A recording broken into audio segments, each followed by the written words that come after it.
ಇನ್ನು ಲೋಕಸಭಾ ಚುನಾವಣೆಯಲ್ಲಿ ಭರ್ಜರಿ ಸಿಕ್ಸರ್ ಬಾರಿಸೋದಕ್ಕೆ ಕಾಂಗ್ರೆಸ್ ಪೂರ್ವ ಸಿದ್ಧತೆಗಳನ್ನು ಭರದಿಂದನೇ ನಡೆಸ್ತಾ ಇದೆ. ಅಭ್ಯಾಸ ಸರಿಯಾಗಿದ್ರೆ ಫಲಿತಾಂಶ ನಿರೀಕ್ಷೆ ಮುಟ್ಟಬಹುದು ಅನ್ನುವಂತ ಕಾರಣಕ್ಕಾಗಿನೇ ಕಾಂಗ್ರೆಸ್ ತಾಲೀಮು ಜೋರಾಗಿ ನಡೆಸ್ತಾ ಇದೆ. ಇವತ್ತು ಇಡೀ ದಿನ ಸಭೆ ನಡೆಸಿ ರಣತಂತ್ರಗಳನ್ನು ರೂಪಿಸಿದೆ.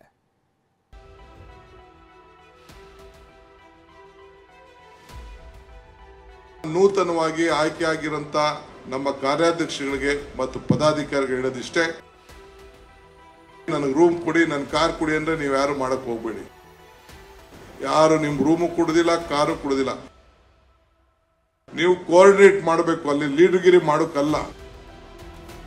ಕೊಟ್ಟಂತ ಜವಾಬ್ದಾರಿ ಕೆಲಸ ನೀವು ನಿರ್ವಹಿಸಲಿಲ್ಲ ಅಂತಂದ್ರೆ ಎಲೆಕ್ಷನ್ ಆದ್ಮೇಲೆ ನೀವೆಲ್ಲ ಮಾಜಿ ಆಗ್ತೀರಾ.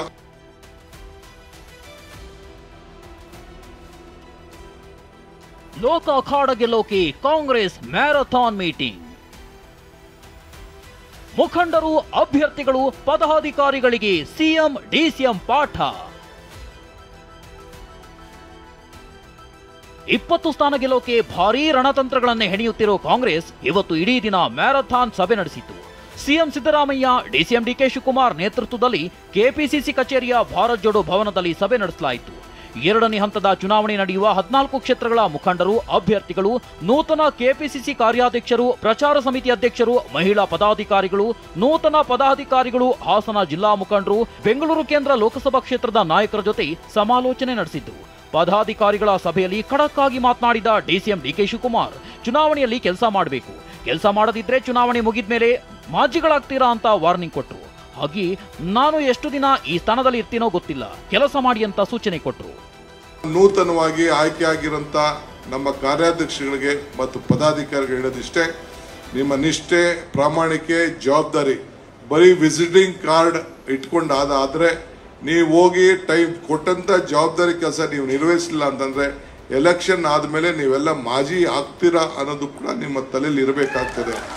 ಎಷ್ಟು ದಿನ ನಾನು ಇರ್ತೀನೋ ಇಲ್ಲೋ, ದಟ್ ಈಸ್ ಆಲ್ಸೋ ಇಮ್ಮೆಟೀರಿಯಲ್. ಈ ಸ್ಥಾನದಲ್ಲಿ ಇರುವಂತ ಸಂದರ್ಭದಲ್ಲಿ ನೀವು ಹೋಗ್ಬೇಕು, ದುಡಿಬೇಕು.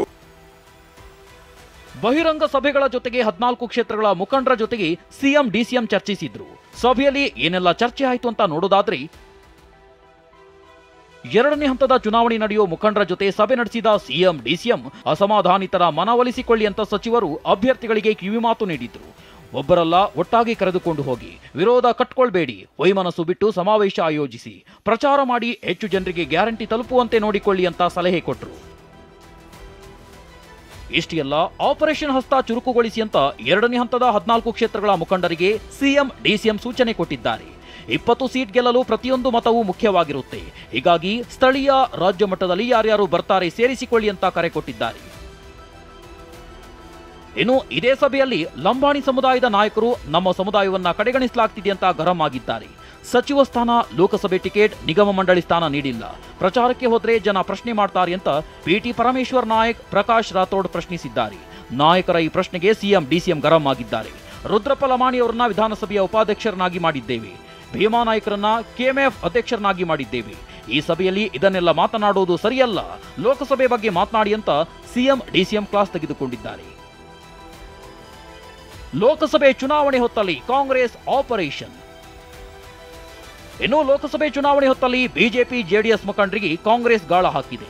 ಹಾವೇರಿ ಜಿಲ್ಲೆ ರಾಣಿಬೆನ್ನೂರಿನ ಮಾಜಿ ಶಾಸಕ ಆರ್ ಶಂಕರ್, ಸಿಎಂ ಇಬ್ರಾಹಿಂ ಪುತ್ರ ಸಿಎಂ ಫೈಜ್ ಕೂಡ ಕಾಂಗ್ರೆಸ್ ಸೇರ್ಪಡೆಯಾಗಿದ್ದಾರೆ. ಕಾಂಗ್ರೆಸ್ ಹೀಗೆ ಆಪರೇಷನ್ ಹಸ್ತ ಸೇರಿದಂತೆ ಏನೆಲ್ಲ ಸಾಧ್ಯವೋ ಅಷ್ಟೂ ತಂತ್ರಗಾರಿಕೆ ಮಾಡಿ ಅಖಾಡ ಗೆಲ್ಲೋಕೆ ಸಜ್ಜಾಗ್ತಿದೆ. ಆದರೆ ಬಾಗಲಕೋಟೆಯಲ್ಲಿ ಮಾತ್ರ ವೀಣಾ ಕಾಶಪ್ಪನವರ ಅಸಮಾಧಾನ ಕಡಿಮೆಯಾಗಿಲ್ಲ. ಇನ್ನೂ ಕೂಡ ನನ್ನ ಅಸಮಾಧಾನ ಹಾಗೆ ಇದೆಯಂತ ಬೆಂಬಲಿಗರಿಗೆ ಸಂದೇಶ ರವಾನಿಸಿದ್ದಾರೆ. ಹೀಗಾಗಿ ಸಿಎಂ ಡಿಸಿಎಂ ಬಾಗಲಕೋಟೆಯ ಅಸಮಾಧಾನಕ್ಕೆ ಹೇಗೆ ಮದ್ದೆರೆಯುತ್ತಾರೆ ಅನ್ನೋದನ್ನ ಕಾದು ನೋಡಬೇಕು. ಪ್ರಸನ್ನ, ಟಿವಿ9 ಬೆಂಗಳೂರು.